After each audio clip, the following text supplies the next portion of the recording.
Vamos começar. O Wilmar não está. Ele está assim, ele está falando com a gente pela internet, ó. Tá ali ele, ó.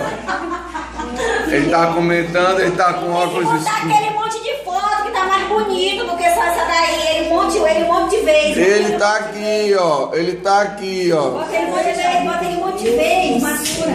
Olha aí ele, ó. Tá vendo ele, ó? Dando sinal, ó. Engraçado. Bota um monte de vezes aquele que tá muito. Olha ele aí. Agora esse aqui tá legal, ó. Dando lindo, ó. Muitos bens pra você. Essa barra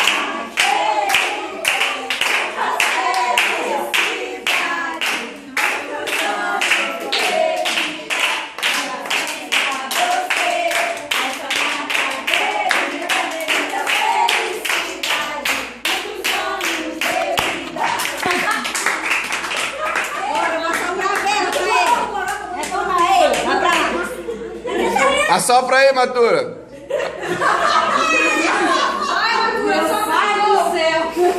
Faz o pedido, Matura. Faz o pedido, Matura. Matura, faz o pedido, Matura. Muitas piriguetes. Não. Saúde primeiro. O Wilmar vai ser abençoado. O Senhor vai derramar o seu amor. O Wilmar vai ser abençoado. O Senhor vai derramar o seu amor. Derrama, Senhor, derrama, Senhor. Derrama sobre ele o seu amor. Derrama, Senhor, derrama, Senhor. Derrama sobre ele o seu amor. Vai viver 97 anos, que a vela acendeu 10 vezes. Vai, Ana, paga lá. Manda isso aí, né? Ai, meu Deus do céu, parece até que o outro não tá mais. É, né? Mas é que o povo morreu, porque se pede. Agora a irmã vai cortar o bolo, primeiro pedaço, né? Pra dar pro. Vilmar vai cortar o primeiro pedaço do bolo, gente. Vai escolher pra quem ele vai dar o primeiro pedaço. Corta aí, corta.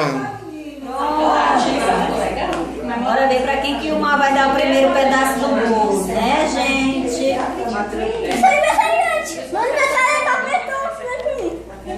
O Vilmar vai dar o primeiro pedaço do bolo pro Irã.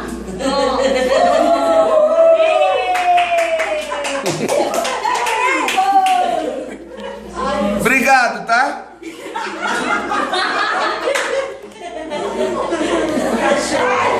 Eu vou parar, porque senão hoje eu não vou pegar tanta.